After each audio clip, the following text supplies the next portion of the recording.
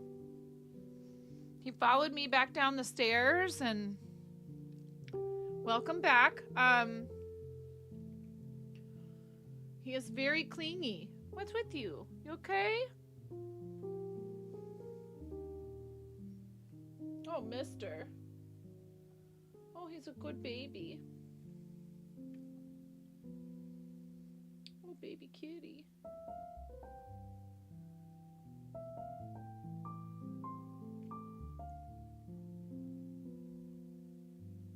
Everybody's doing it.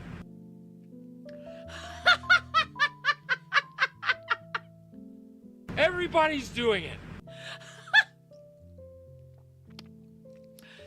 Exclamation point streak in the chat to celebrate cheeky squirrel stitches. Everybody's doing it. Everybody's doing it.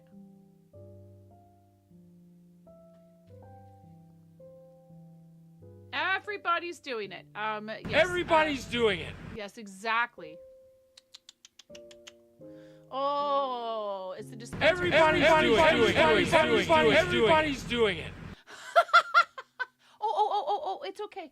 It's okay. Hey. Oh, you're stuck. You're stuck now. Here you go. It's all right.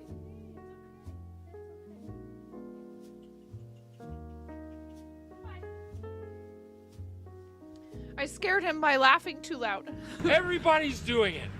It's okay, baby.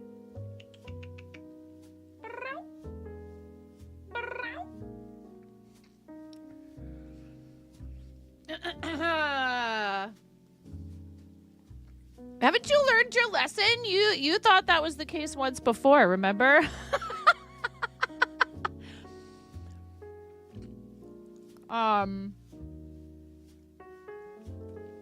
Yes, thank you for streaking. Thank you very much.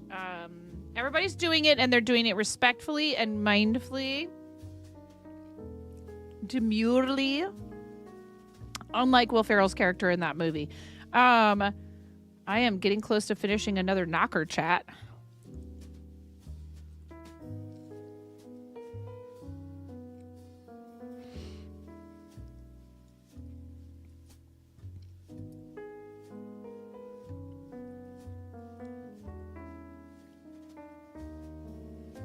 I'm pretty sure I remember you apologizing, saying I had no idea that it would do it that many times or something like that.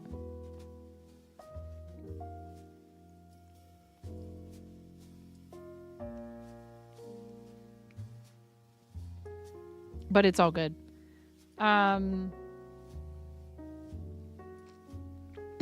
Do we have a counter for streaking? For how many times the streak command has been used? No. We have a Yas Roulette counter. Oh, knockers. I actually said that earlier. I was like, we should have a thing for counting knockers. I have made... Well, technically I've made 3.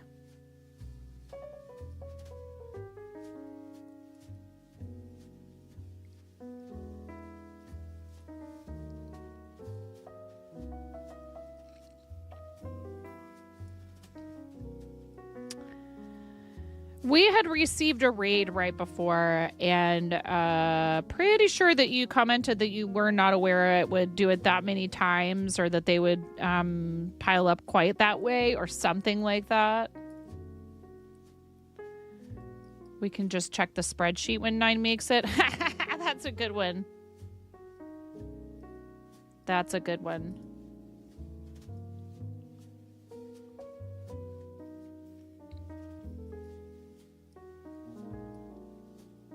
$84 years later.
No, no.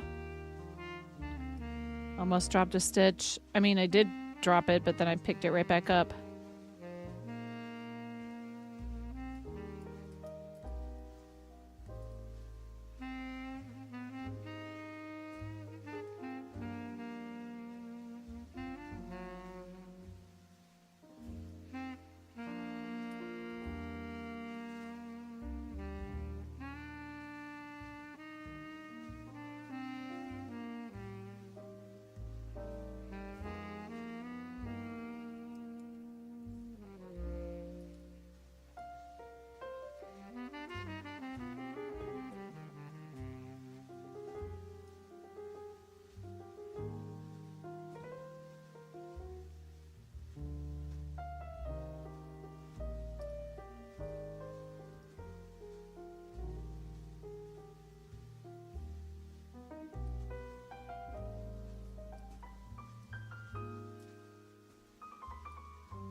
Just go.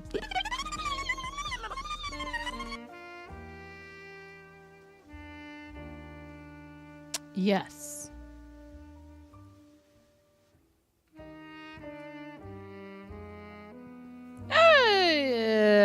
Ish, yes. I mean, comparatively, sure.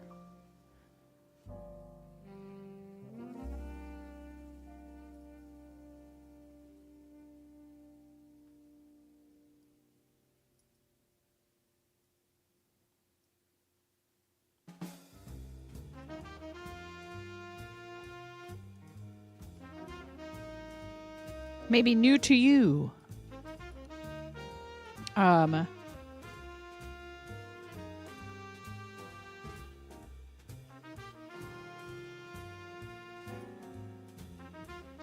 don't remember. I don't even remember what the context was for that.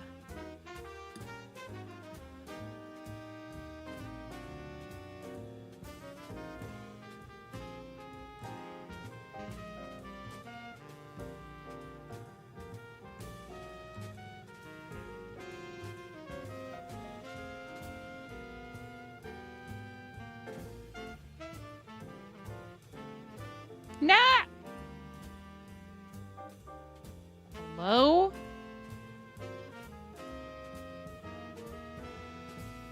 It's all good.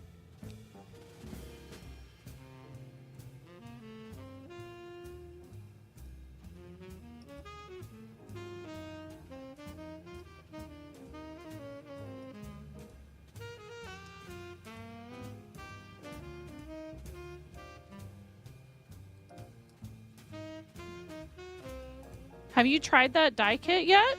No problem if you haven't. I'm just curious. I just remembered I haven't asked you.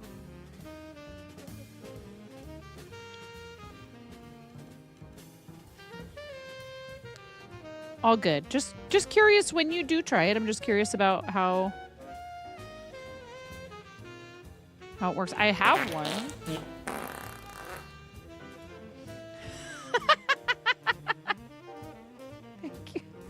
Thanks, teacher. That's a tried and true one. That one's been there for quite some time. Thank you. Thank you, DJ, for reminding everyone that that exists. It is rather musical. I agree.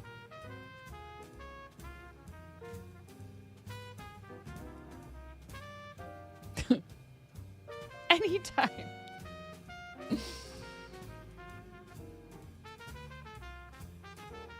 I'm gonna. Ooh.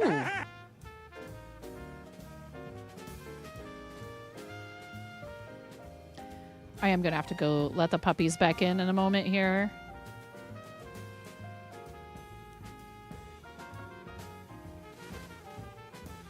So if you guys trigger Tangia Dungeons, you do get the chance to win some vouchers if you participate in them. If you're the person who triggers the Tangia Dungeon, then you're automatically joined.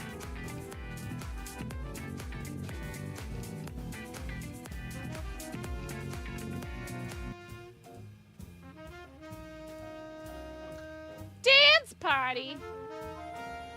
You didn't need to use bits to do that. You can do it with channel points. But thank you, Donna.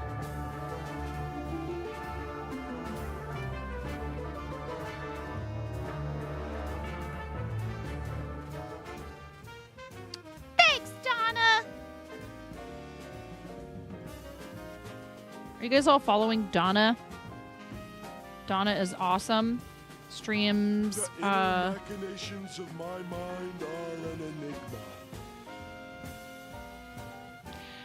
Ba, that was part of Ba's Ba command that I still haven't fixed because I'm me.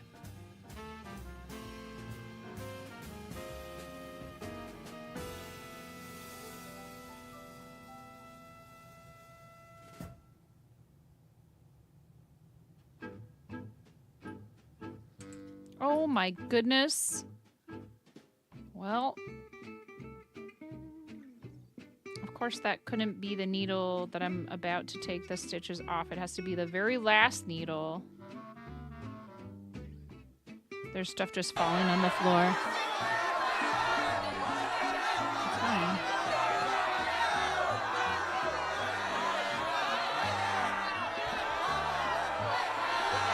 Mm-hmm. What does this look like to you? Twitch.tv/SassLambo. Thank you, DJ. Yes, this is Farta. Are you guys having a good battle? I can't see anything because I'm... Yes. Now, what is this? What is this? Twitch.tv/ZealOusZam. You guys are all rioting.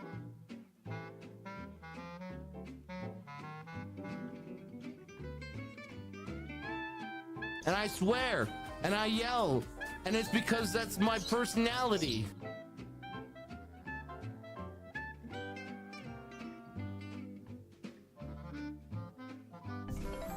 Ask me about my wiener. Yes.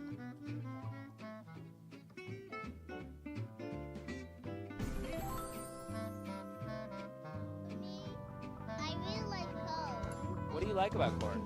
It's corn. A big hunk of knobs. It has the juice. I can't imagine a more beautiful thing. It's corn. I could tell you all about it. I mean, look at this thing. When I tried it with butter, everything changed. Everything changed. When I tried it with butter. My life flashed before my eyes.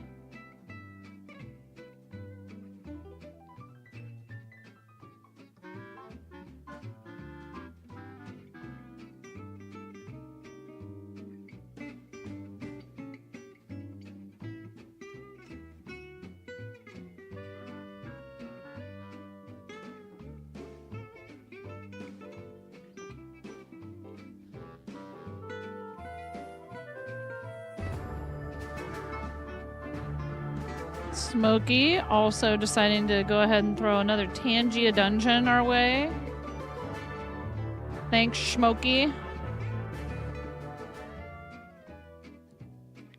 Smokey is a real one. Been hanging with us since the Stream Raiders days. No! Stop. Everything keeps jumping. Did we ever put the blue...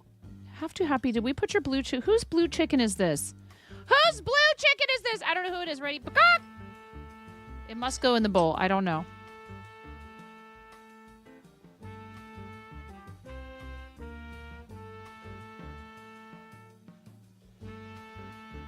Your chicken was pink. Miro wants to know if everybody's ready for a boss battle. Are we ready for a boss battle, chat?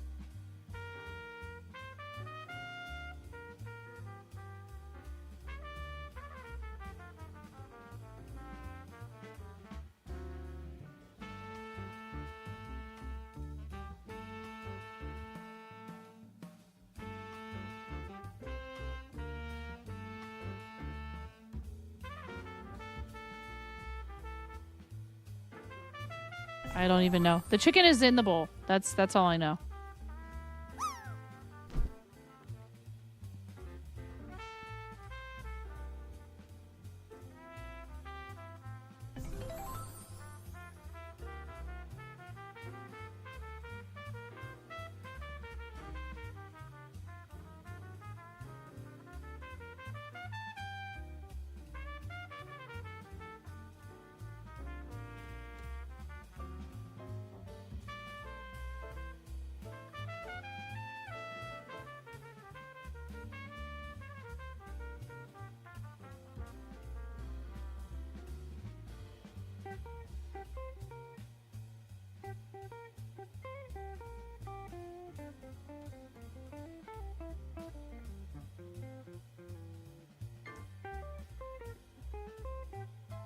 Why are my knockers so much pointier than Hijinx's?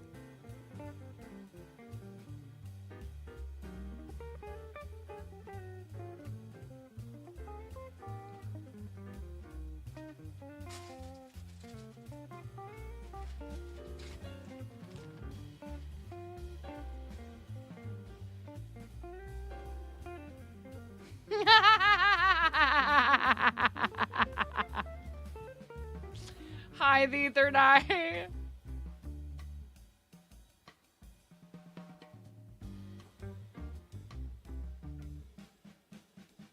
I had like Madonna knockers.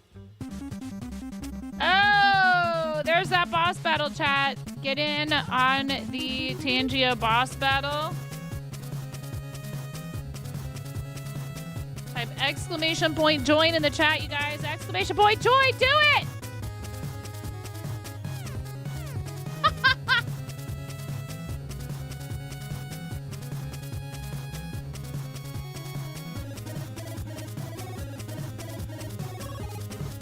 Curious what it's gonna look like stuffed, so there's only one way to find out.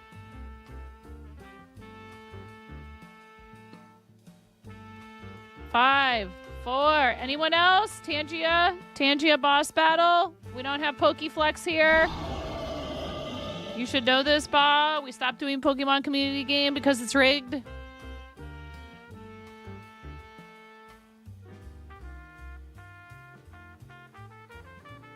It's the Corn Skateer. I think we will be able to do it. The boss dealt 29, but Cranston stepping up with 12, me with 11. Boss dealt 19 damage. We're doing about 11 or 12 damage per person. Whoa, 55! Where did that come from? Oh, absolutely it's rigged because I never got a shiny. So I quit!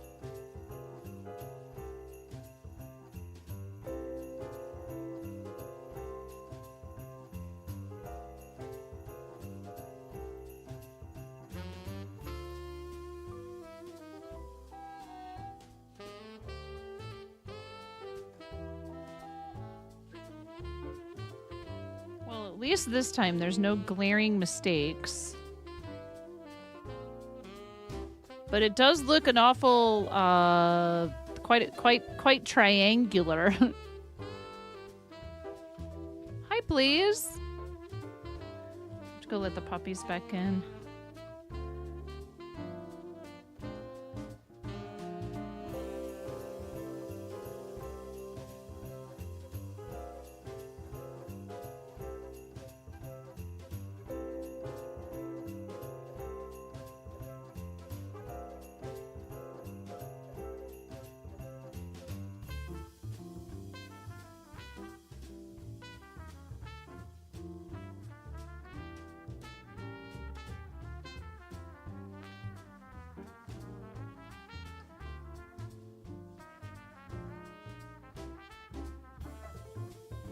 I mean, you want them to be like teardrop shaped, but this just feels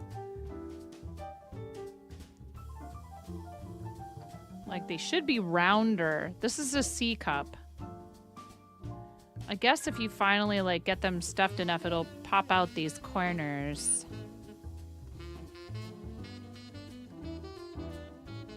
Oh boy. A lot of us are low health. DJ's hanging in there pretty good. Bah, you have like full health still.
This is taking a long time! Why is it taking so long to kill the corn?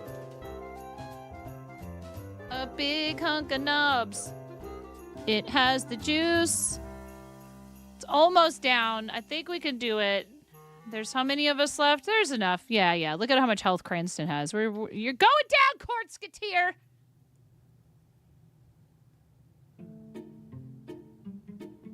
Yay! Good job!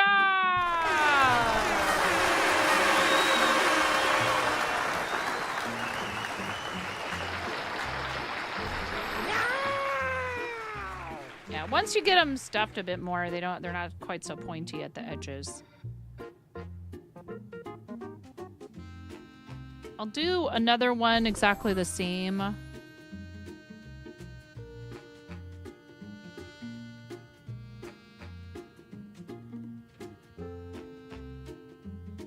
They don't require that you stuff them because that does cost more for shipping. But I just wanted to see what it looked like stuffed, and I have so much stuffing. No, not that I took from Gengar. Gengar is resting peacefully upstairs, the original version of Gengar. You leave Gengar out of this. But see, like, to me, this looks like a huge difference. And this is supposed to be... Oh, that's because this is an A cup, and I went all the way up to a C. Now weigh it, please. But it has stuffing in it, Cranston! If we want to weigh it for the purpose of figuring out how many of them we can make out of a ball, we have to weigh them before they're stuffed.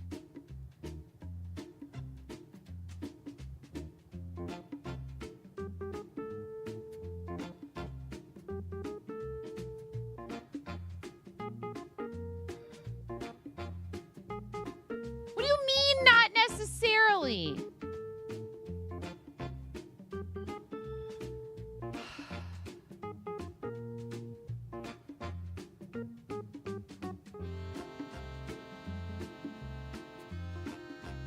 How are you going to math the weight of the filling versus the weight of the yarn if you don't know what the weight of the filling is?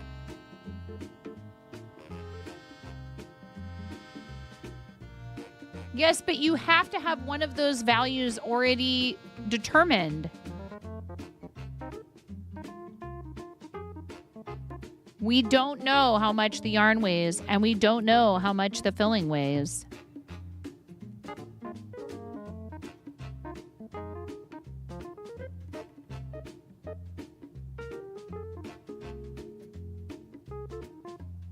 How dare you talk that way in my chat?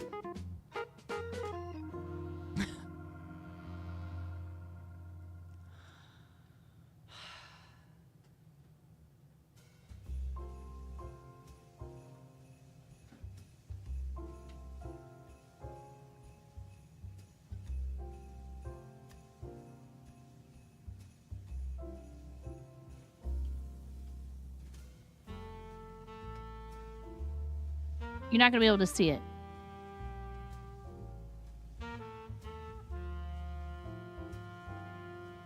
$1.7 ounces or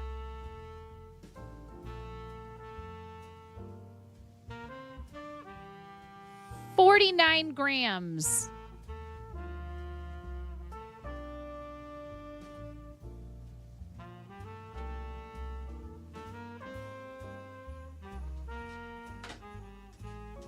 What do you mean, Mirror?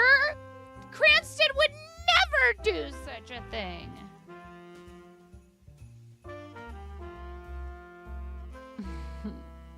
Now, this is a Kobu. This is Kobu. It's a different yarn. And it is an A cup, and it weighs...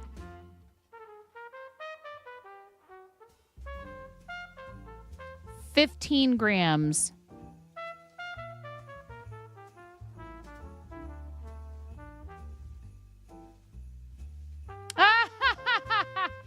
Good night. Good night, Miro. Too much math for you today. Good night, Miro. Thank you so much, friend. Sleep well. I appreciate you. Have a wonderful rest of your evening. And we will see you soon. Thanks for all your help today. And always. Everyone, exclamation point nice in the chat for our friend Miro. The A cup is not stuffed. And there's also, Cranston, the A cup, you only go up to 24 stitches per needle before doing the two pearl rounds that are the edge. Like the seam is, those are 2 rounds of pearl stitches, and then you decrease. But the back is flat-ish, and then you only decrease at the end of each needle all the way around. So you increase more quickly to make a flat piece on the back, which is what you put up against your skin, and then, you know, the front is the curved part, obviously.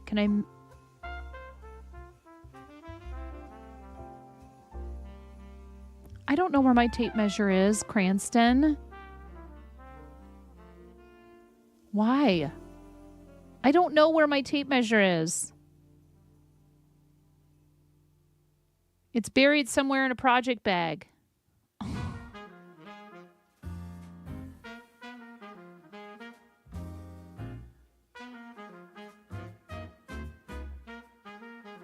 I don't want a map!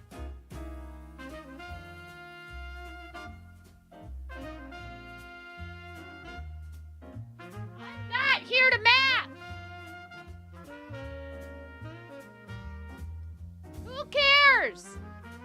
No, I was saying the other day. I'm just annoyed because I want to start another knocker and I don't want to do this. I don't want to do this. I want to start another knocker.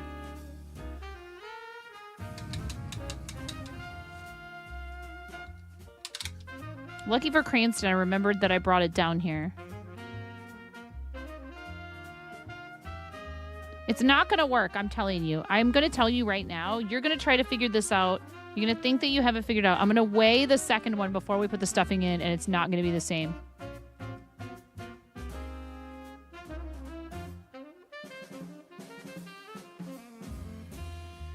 Now you say, can I measure the diameter? It's not a circle.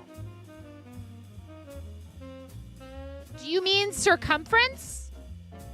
It's not a circle, so do you mean...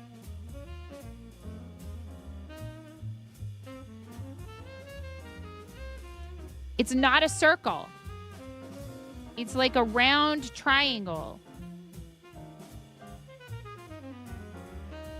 You're stressing me out, Cranston.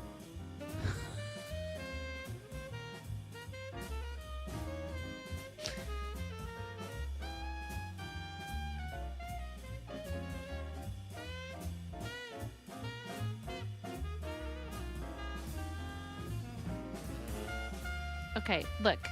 From the widest point is, and I hate this tape measure, 7.5 inches from like purl row to purl row. 7.5 inches, okay?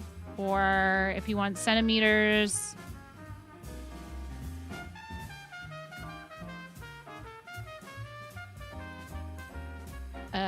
approximately 19.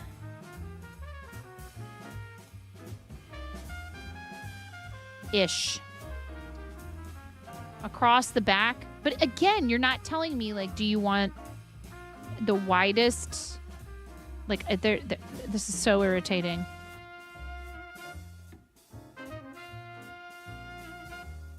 How dare you try to help me figure out how many of these I can make with the yarn I have. 15 centimeters. That's also it. I'm not like, I'm eyeballing how much filling needs to go into these. I think this is a futile task. I think this is very futile, and we should just be weighing them when I don't have stuffing in them. And I forgot this time. If you want me to, I will take all. You know what? You know what, Cranston? You know what?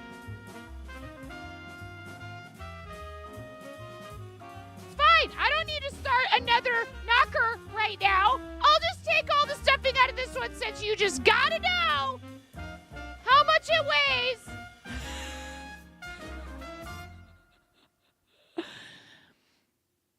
I just wanted to see what it looked like with the stuffing in it anyways. It's fine. If somebody came in right now and I'm screaming at my mod for trying to help me with this, and they've never been here before, this lady is toxic. Help me help you? Whatever. Who cares? Just make the things. They figure it out when they get them too.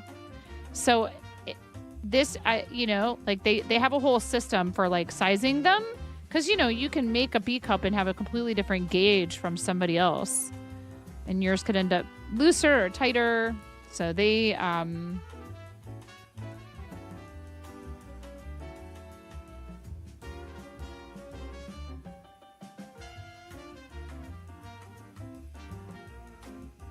how much yarn is used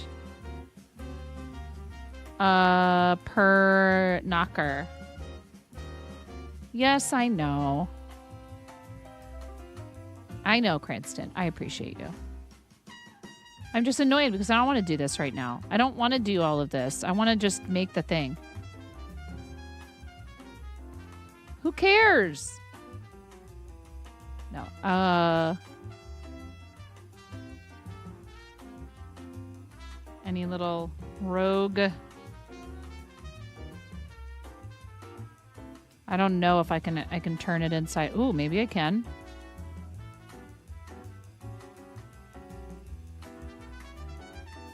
See, there's like a tiny bit of stuffing still in there.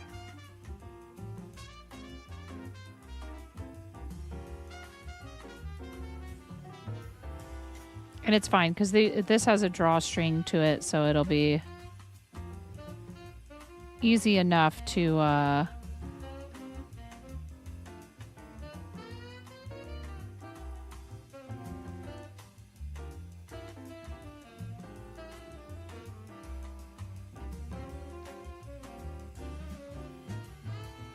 yes, just how much yarn it would take.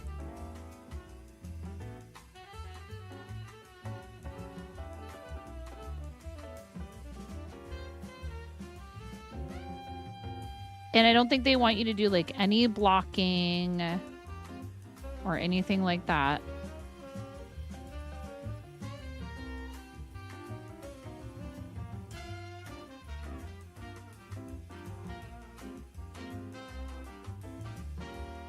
Now bear in mind, this is a different kind of yarn. 18 grams.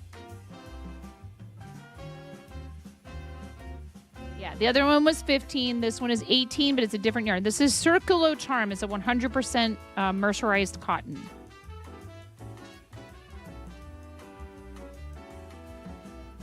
$18 grams for the C cup. The A cup made out of Kobu is 14. This is an A cup made out of Kobu. This is an A cup made out of Circulo stuffed.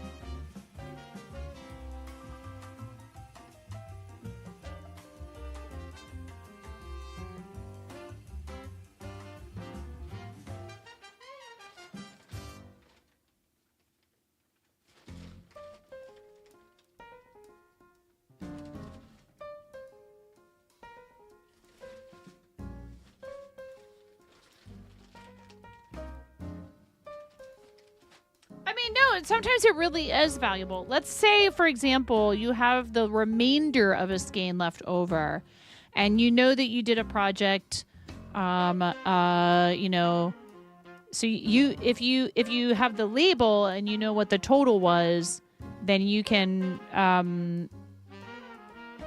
weigh it and be like, oh, this is how many yards I have left. Like you can calculate the number of yards you have left by the weight if it has, you know, all that information on the label.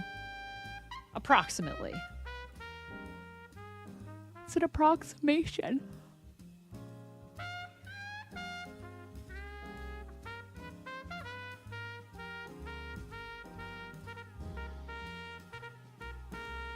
Can I? Yes. Will I? I don't know. 28 grams. This one is like almost overstuffed. They tell you if you are going to send them stuffed that you need to stuff extra because then it can be taken out. This one's 28 grams. So it's twice as heavy, Cranston. Your brain is also thinking through this, but you shall refrain from further math questions for our sakes. Yes, indeed. It is for your sake. It's for the sake of your eardrums. So I can talk to you nicely like this.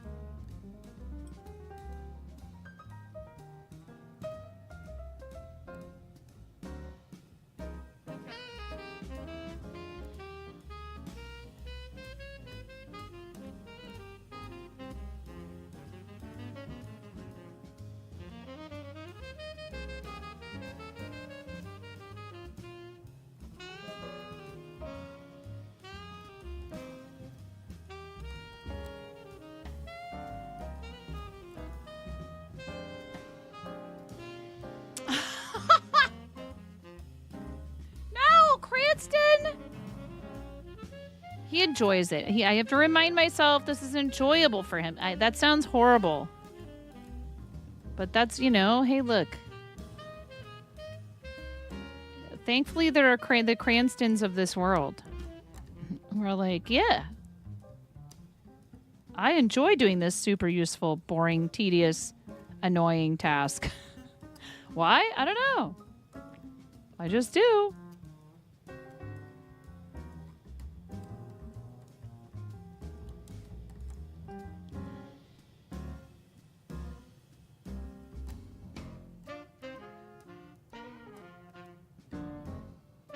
Why ask why?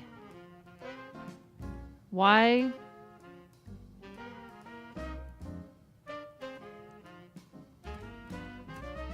Why XY? Why AB in parentheses X minus Y?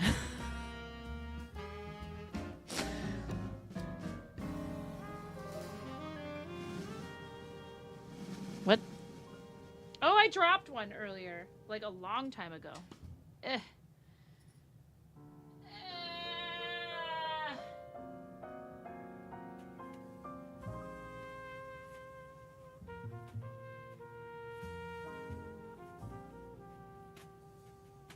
You're naming the spreadsheet knocker math.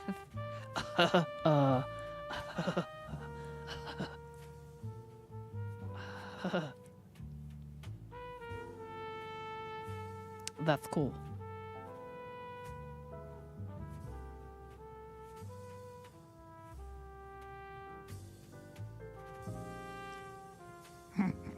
Yeah. Fart knocker math.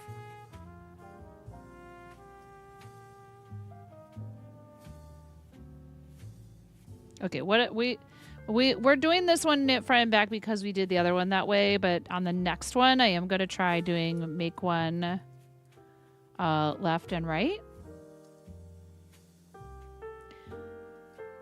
You think you missed a critical part of this conversation?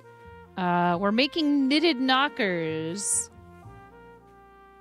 We are making some knitted knockers, and so Cranston is making a spreadsheet to help try to figure out, like, okay, so what's the optimal combination of sizes, number of knockers in what sizes to hopefully avoid having to work a new strand of yarn in, because I hate doing that, and I wouldn't want there to be a spot on any knockers that we make that could potentially come apart because the person who receives it may not know how to fix them.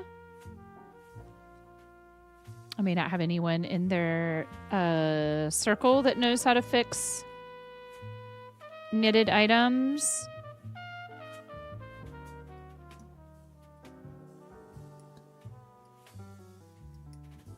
And I mean, you know, there's plenty of methods for securing the new strand of yarn. Yeah, Cranston's mathing knitted knockers. So then I was like, yeah, a spreadsheet with knockers.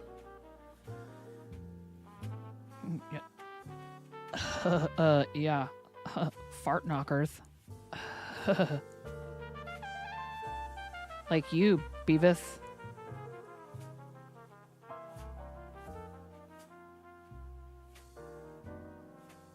No.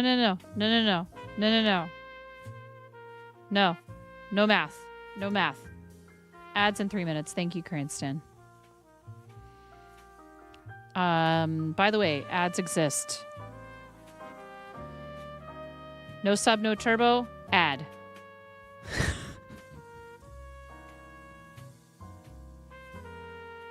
Maybe. Maybe not. Maybe no ad.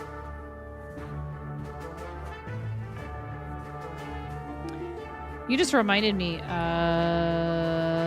Mirror, I need to...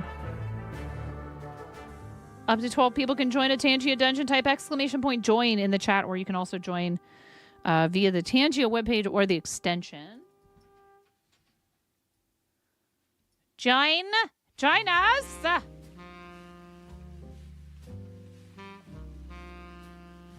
Ooh, I need a button on my stream deck that will just put the word join in the chat. Yes. Mm-hmm. !join.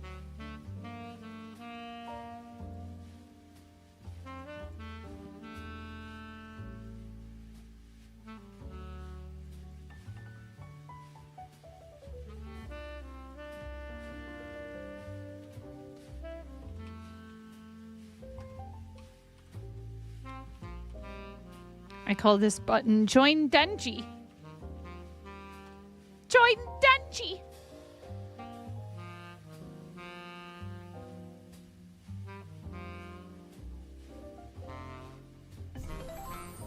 Yay!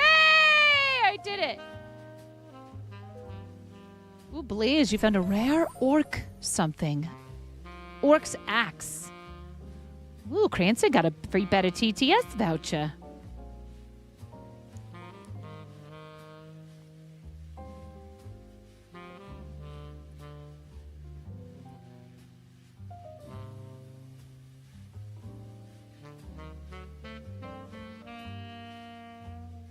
Oops.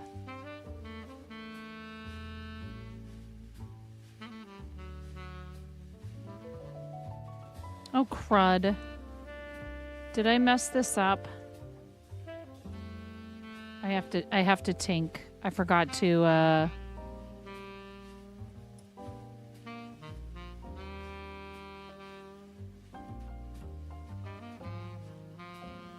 Wait.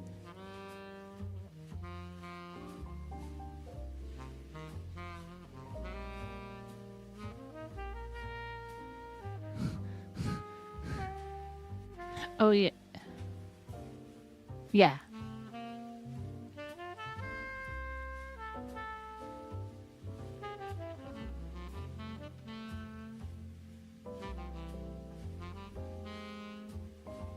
John?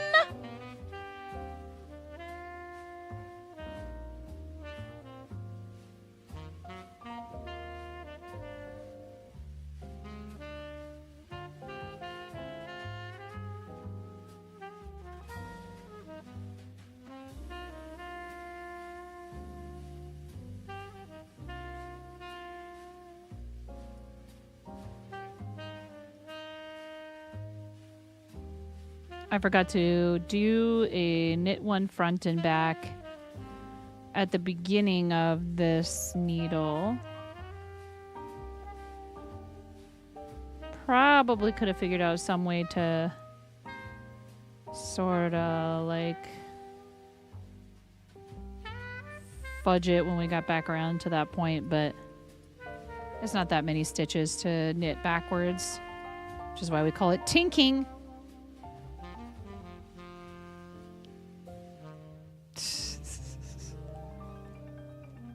Ah, see, I almost just did it again. 9.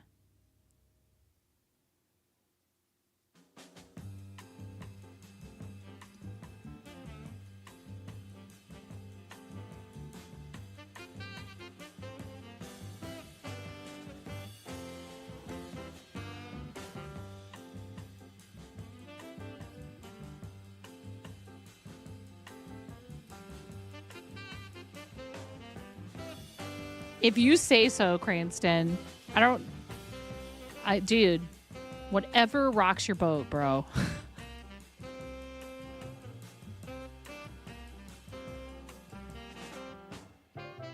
This sounds like homework to me, man. It sounds like homework. It sounds like the sort of thing that, like, okay, that I was very motivated to do when it meant that I could put Clayton Jones in his place in the 7th grade. I'd be like, oh yeah? You think you're going to get the homework done before we even leave this classroom before me? Ha ha ha ha! In your face, Clayton Jones!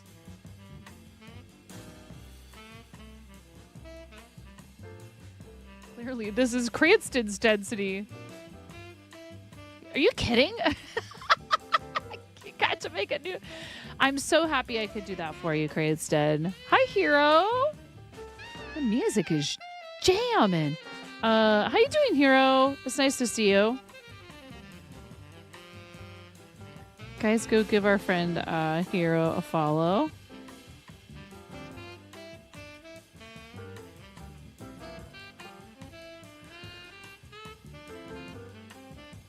Why am I yawning? Do I need to go lay down? I don't wanna. I just want to keep knocking.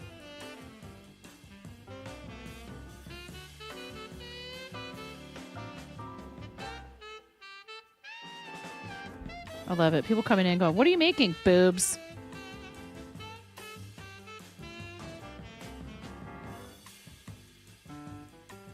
What? Yes, I'm making prosthetic boobs.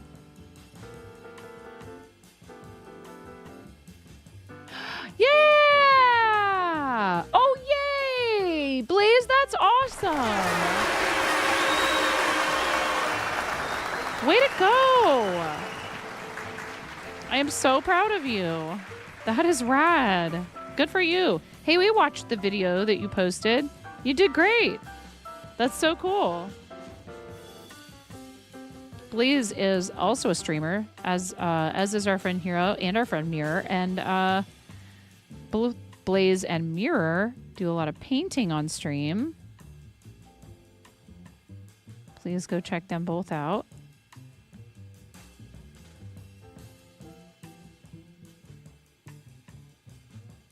Hero plays some games and does some...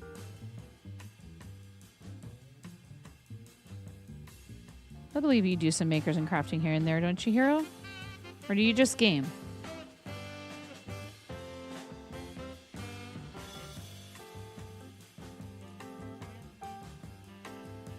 Just on lunch at work, got some leftover pork chops and rice. Yum, yum. You had to do some sketchy stuff with the forklift today that may or may not be OSHA approved. Oh, no. But you got it done. Lego. You've been known to game and do some leather working. Oh, cool, Hero. That's rad.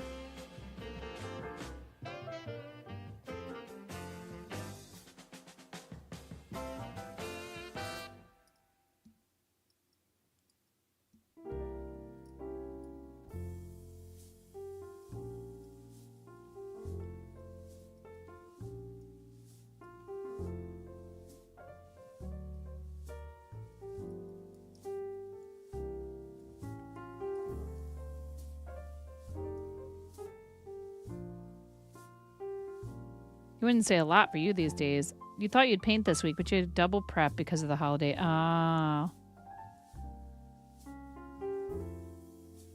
Was hands down a pun? Oh my god, the moment has passed. I don't even know what we're talking about anymore.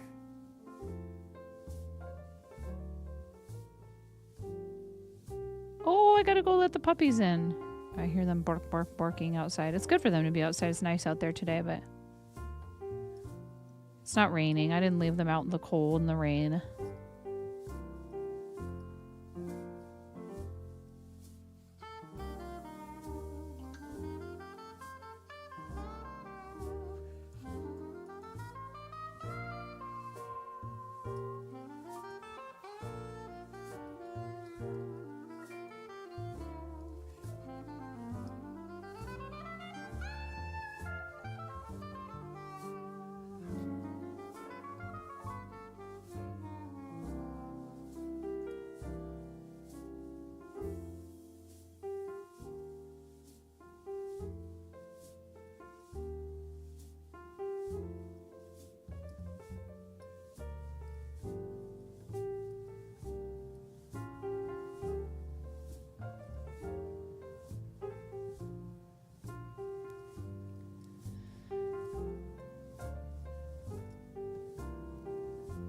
I am gonna call it quits. I'm gonna call it quits and I'm gonna go lay down. I don't know what it is. I just feel I feel like I need to go do that.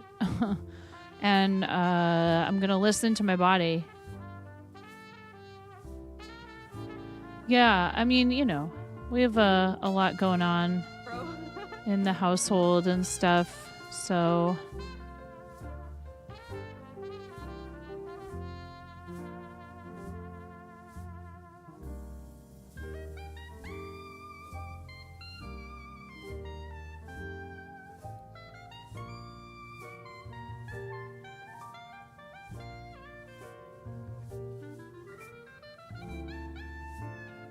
please do go show our friend Auntie Trashy some love if you guys have not yet this week. There's birthday shenanigans going on over there.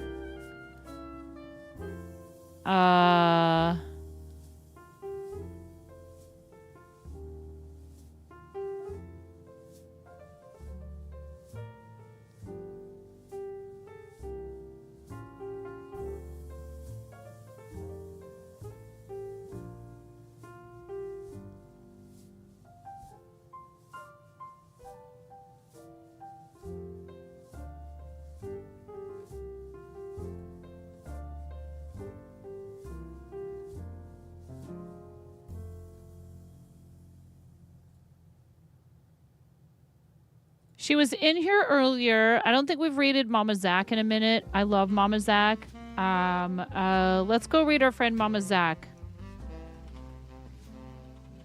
I typically don't take raid suggestions. Only problem with that is that as soon as we do that, then I get multiple suggestions, and I don't like trying to pick between people with an audience, especially.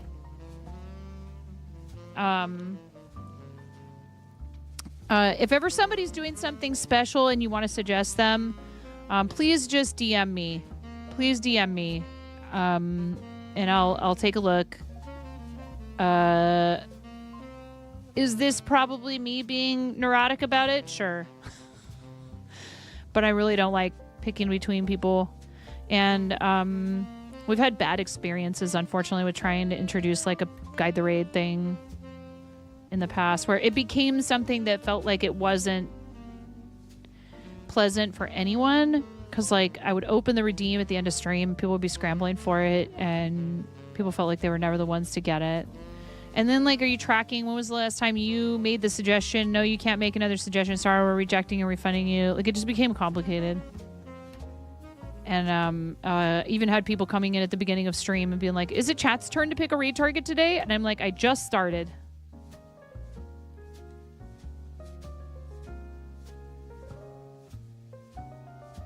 Hold your horses.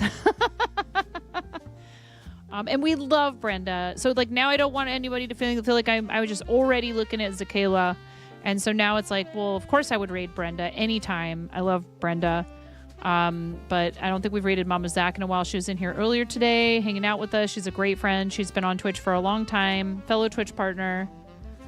So thank you for helping me with that. Thank you for helping us with that particular, preference of mine. Mama Zach, please come with us. You guys are awesome. There's the raid calls. I'm going to go lay down. I'm just feeling very tired today. I don't know why. I actually got more sleep last night than I did the night before, but yesterday was kind of a long day. A lot of driving. So maybe it caught up to me today. Thank you guys for being here. I appreciate you. I'm going to go get like a whole hour's worth of a nap in before the kids get home.